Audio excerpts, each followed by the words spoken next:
또 물어봤는데 한국에서는 신재생은 진짜 안 좋게 보더라고요. 다 관련 종사자들이 태스크포스 이런 거 다 만들었는데 다 없어졌대요. 아, 진짜? 돈이 안 된다고. 너무 적자가 이게 채산성이 안 나온다고.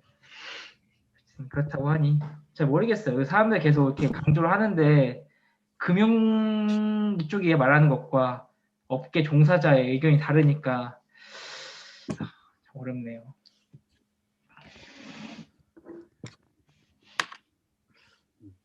12시에 나가보셔야 되면 녹화를 따로 할까요? 따로 해야 아니, 바로 나가는 건 아니라서 하면 될 것 같아요.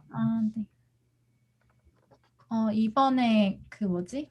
신재생 에너지 관련해서 정리를 했는데, 그리고 한 가지 그 관악스탁이라고 검색하면 잘 안 나와가지고, 우리 여기 제목에다가 관악스탁 적어줘도 괜찮을 것 같아요.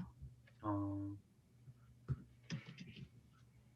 어, 여기서는 뭐 카테고리화해서 말씀해 주시진 않았지만 얘기했던 거 분류해서 좀 정리를 해봤는데 제일 먼저 그린스완이라는 것에 대한 얘기가 나와요. 그리고 이제 산업 생태계에 대한 얘기가 쭉 나오는데 처음에 이제 개관을 보시면 이제 뭐 글로벌 메이저 기업들이나 뭐 지자체, 정부 같은 이런 것들이 뭐 환경 규제에 나서면서 어떤 산업 생태계 전반을 바꾸는 큰 모멘텀이 형성되었다라는 이야기로 시작이 돼요. 유럽에서는 이제 탄소 배출권 가격을 상승시킬 예정인데 여기에 이제 철강이라던가 반도체 회사가 모두 연결되어 있다는 데 주목을 해야 된다. 그래서 산업의 생태계 전반이 바뀔 것이다라고 얘기를 했는데 이 유튜브를 찍은 시점이 작년이에요. 작년에 그 선거가 그 선거 결과 발표나기 전이어서 지금은 좀 더 많이 변화가 됐다고 생각을 합니다. 어쨌건 이제 2030년까지는 탄소 배출권 제로 상태를 목표로 하고 있다고 하고 해외에서는 민영화로 인해서 PPA라는 제도가 마련되어 있는데 우리나라 같은 경우에는 한전이 독점을 하고 있다. 그래서 법률적인 백그라운드나 대책이 미비한 상태다라고 얘기를 했는데 조금 더 알아보면 이 PPA라는 게 뭐냐면 전력 구매 계약을 타는 그런 용어라고 해요. 그래서 조금 더 참고하시면 좋을 것 같고요. 그 다음에 이제 대만의 사례를 소개를 해주는데 지금 삼성하고 경쟁 구도에 있는 업체가 TMSC라는 업체인데 얘네가 이제 대만의 업체예요. 그래서 반도체 파운더리 업체인데 얘네가 이제 글로벌 1위 해상풍력 업체인 올스테드라는 기업이랑 계약을 맺었고 이제 거기에서 나온 전기를 사서 쓰겠다라고 이야기를 하고 있어요. 근데 이제 또 애플에서 발표한 뉴스에 따르면 이제 TMSC의 자체 개발칩의 독점 생산을 맡기기로 했다라는 뉴스가 있었죠. 그래서 관련된 기사는 이쪽으로 들어가시면 두 가지 기사 올려놨으니까 한번 살펴보시면 될 것 같고 그다음에 이제 대만이 원전을 없애면서 15기가의 해상 풍력을 짓고 있고 지금 이미 설치가 들어가고 있는 상태라고 합니다. 그래서 어느 정도의 규모일지를 한번 살펴보면 우리나라 전체에서 2030년까지 12기가를 하기로 했는데 이 원전 1기 자체가 1기가라는 걸 생각한다면 지금 15기가라는 건 굉장히 큰 규모인 거고 대만 같은 경우에는 15기가 중에서 10기가가 확정이 됐대요. 근데 이제 주 고객층이 글로벌 IT 빅테크 기업들인데 아리 100에 해당하는 기업들이라고 합니다. 그래서 조금 더 찾아봤더니 아리 100이라는 것은 이런 기업들인데 조금 더 간단하게 쉽게 얘기해서는 제품을 만들 때 재생에너지를 써야 되는 기업들인 거고 대만이 이런 걸 굉장히 빠르게 파악을 해서 대응을 했다고 볼 수가 있을 것 같아요.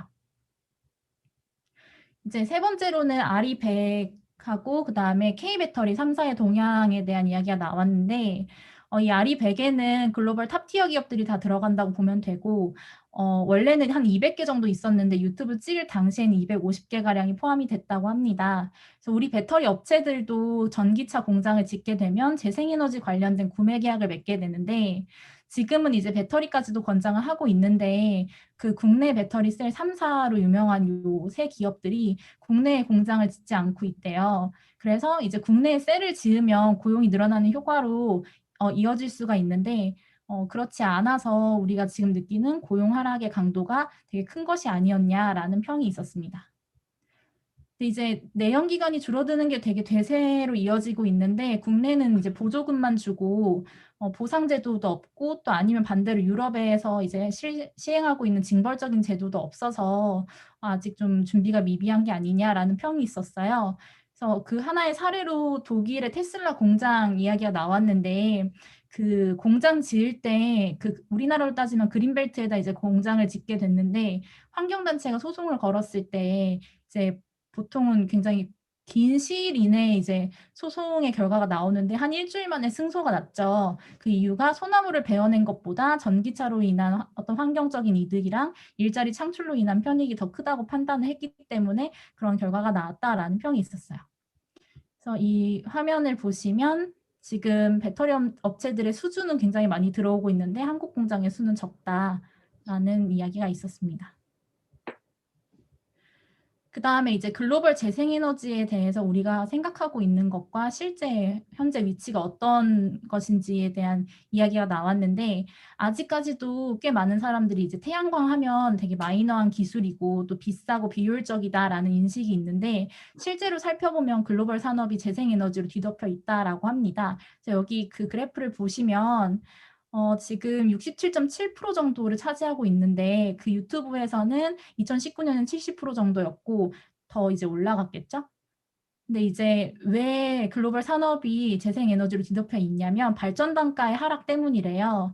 그래서 아래 차트를 보시면 보조금을 제외한 기준인데도 태양광 같은 경우는 계속 내려가잖아요.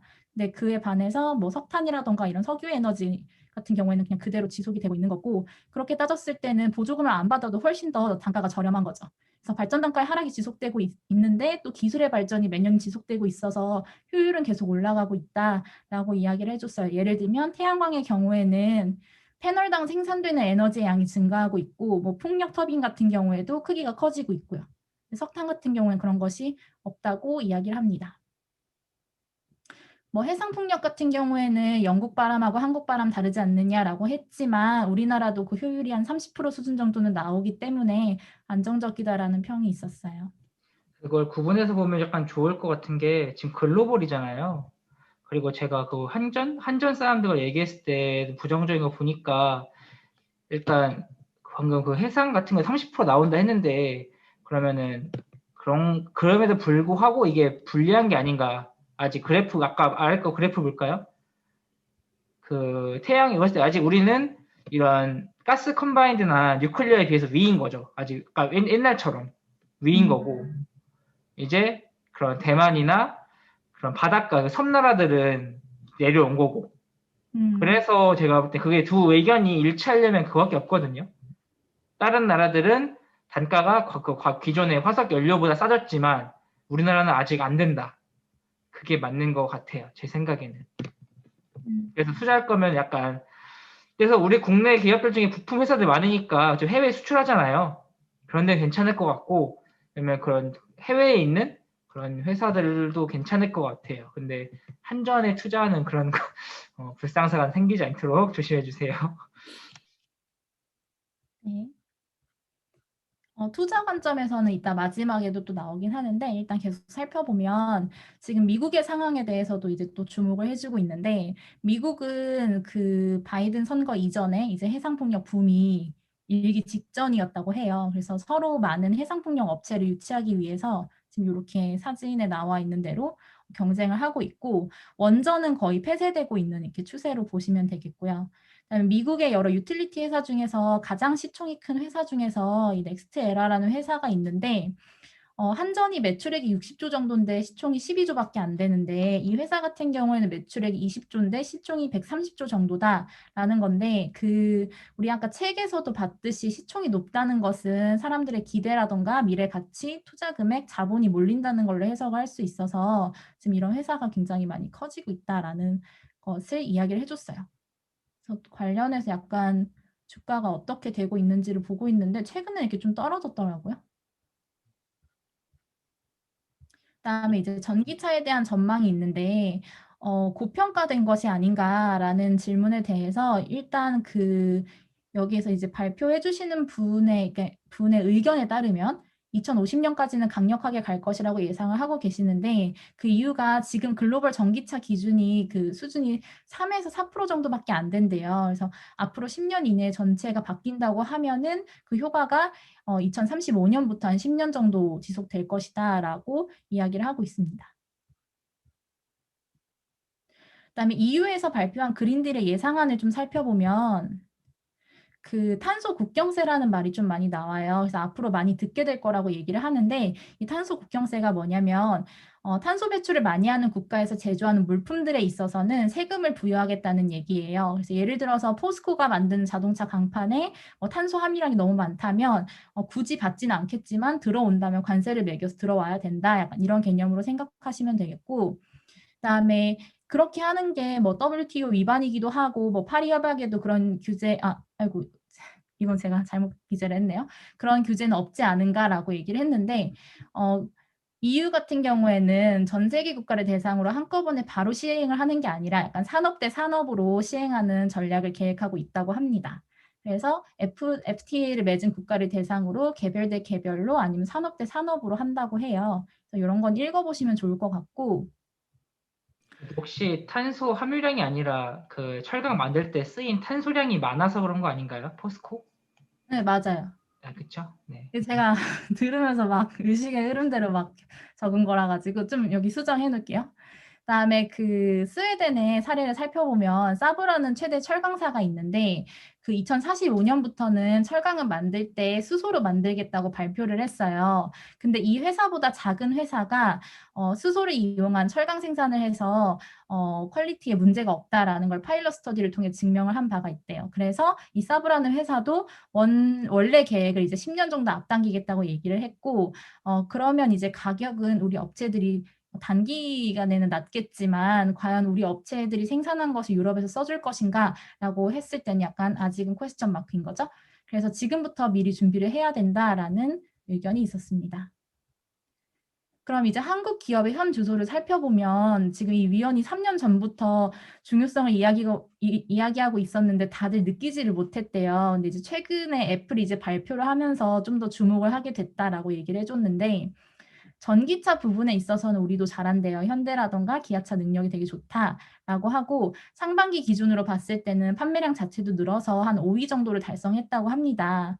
근데 이제 수소차를 봤을 때는 도요타보다 떨어졌었는데 이제는 한 반발짝 정도 앞섰다라고 했고 그 근거가 뭐냐면 수소차에 들어가는 핵심적인 아이템들을 다 국산화를 했대요. 근데 도요타 같은 경우에는 해외 의존도가 있다고 합니다. 다른 유튜브 영상에서도 나왔던 건데 현대차 같은 경우에는 수소차 수출을 했는데 주행거리가 한 400km밖에 안 된다라고 했는데 그 이유가 뭐 기술력이 딸려서가 아니고 수입국에서 요구를 했다. 주행거리가 길 필요가 없고 뭐 충전이라던가 이런 쪽이 편의성이 있었으면 좋겠다라는 요구가 있었는데 예를 들면 뭐 기존의 수소전지가 700바라면 350으로 낮춰서 줬고 그래서 만약에 기존대로 갔으면 800 이상이 갔을 거다라고 얘기를 해줬습니다. 이제 다만 아직까지는 대량 생산 체제가 아니라서 그 안에 부품을 수작업으로 만들어야 되기 때문에 가격은 비싼데 이제 막 시작됐다라고 생각을 하시면 될 것 같고 니콜라 같은 경우에는 뭐 프로토타입만 보여줬지 뭐 명확하게 뭔가 이렇게 규명된 것은 없어서 이렇게 다른 평은 없었습니다. 이 안에 들어가는 이제 것들이 무엇인지에 대한 요약이 간략하게 있었고요. K재생에너지에 대한 평가가 이제 태양광하고 풍력으로 나눠서 평가를 해주셨는데 태양광 같은 경우에는 기술적인 격차는 이제 거의 없다고 생각하시면 되는데 규모의 차이가 있는 거죠. 그래서 누가 더 큰 규모를 가지고 있는지에 따라서 격차가 생기는데 그런 점에서는 중국이 압도적이고 아직 우리 업체들 따라가기 벅차긴 하지만 하나 정도는 충분히 글로벌 반열에 올라가긴 하지만 그럼에도 불구하고 중국의 이제 탑랭크들에 비해서는 밀리고 있다라는 평이 있었고요. 풍력 같은 경우에는 많이 부족하다고 해요. 해외에서는 해상풍력 터빈 한 8에서 12메가, 그 다음에 최대로는 15메가까지 프로토타입 개발이 완성됐는데 우리 업체들이 이제 막 8메가 정도를 했기 때문에 약간 부족하다. 다만 이제 희망적인 것은 우리나라의 모든 부품 회사들이 다 있기 때문에 조금만 정부가 코디네이션 좀 잘하면 단기간에 좀 치고 나갈 수 있을 텐데 우리도 이제 대만과 동일한 시점을 발표를 했는데 지금 최근에 가시화됐다고 하잖아요. 그에 비해서 대만 같은 경우에는 해상폭력의 전진기지가 되고 있다는 점이 좀 아쉽다라는 평이 있었습니다. 그래서 뭐 지금 필요한 것은 뭐 정치적 리더십에 대한 이야기도 나왔는데 뭐 2010년 정도면 좀 시간적인 여유가 있을 텐데 그렇지 않기 때문에 빨리 준비해야 된다는 것이었고 이제 가장 중요한 건 투자의 관점이겠죠. 그래서 아래 표 같은 경우에는 좀 외웠으면 좋겠다고 딱 집어서 말씀을 해주셨는데 수소차라던가 전기차 다 상관없이 모든 분야가 성장할 것이라는 예상이 있었어요. 그래서 유틸리티 스케일을 보시면 이제 오른쪽에 있는 부분인데 재생에너지라던가 수력에너지를 빼고는 대부분이 이제 발전원이 재생에너지로 전환될 예정이라고 해요. 그래서 미국 같은 경우에는 15년 동안 연간 100기가 이상의 재생에너지가 설치될 예정인데 그게 어느 정도의 수준이 있냐면 20기가면 미국의 재생에너지 시장이 호황이다라고 판단을 하는 건데 100기가기 때문에 엄청난 초호황이고 이게 뭐 진짜로 실현이 가능한가라는 평가까지 나오고 있는 거죠. 그 다음에 이제 바이든이 바이 아메리카라고 했는데 이제 이렇게 얘기한 게 약간 트럼프 쪽의 공격을 막기 위해서기도 하지만 중국의 진입을 좀 제지하겠다는 뜻으로도 읽혀요. 그래서 뭐 그럼 미국 주식을 사야 되는 것이 아닌가 아니면 관련 ETF라도 사야 되는 것이 아닌가라고 얘기를 했을 때는 뭐 당연하다. 다만 이제 그 다음으로는 우리나라 회사가 좋다라는 평이 있었는데 그건 이제 개인적으로 판단을 하셔야 되는 부분인 것 같습니다. 근데 이제 많이 올랐다는 평이 있었고 지금 그 유튜브를 찍을 때도 많이 올랐다는 평이 있다는 건 지금도 굉장히 많이 올랐다. 그다음에 오버슈팅한 거 아닌가라는 평이 있을 수 있는데 충분히 있을 수 있는 얘기고 올스테드라는 업체 같은 경우에는 아까 이제 그 대만 그 TMSC 기업과 협약을 맺었던 그룹이었죠. 근데 이 그룹 같은 경우에는 2016년도에 상장을 한 이후에 한 번도 주가가 하락한 적이 없대요. 그래서 매출액이 한 10조 정도인데 시가총액이 70조라는 거였고 5년 가까이 꾸준히 올랐대요. 근데 다만 이제 주가가 많이 오르긴 했지만 이게 버블 때문에 오른 것이 아니라 원래 올랐어야 되는 것들이 제자리를 찾아가는 과정이라고 보면 된다라고 이야기를 해줬고 현재 그 신재생 에너지 관련해서는 1년 전에 비해서 많은 사람들이 들어가 있고 또 많이 오른 부분도 있으니까 재무제표를 꼭 잘 검토한 다음에 개별적으로 투자를 하시라라는 이야기로 마무리되었습니다. 이상입니다.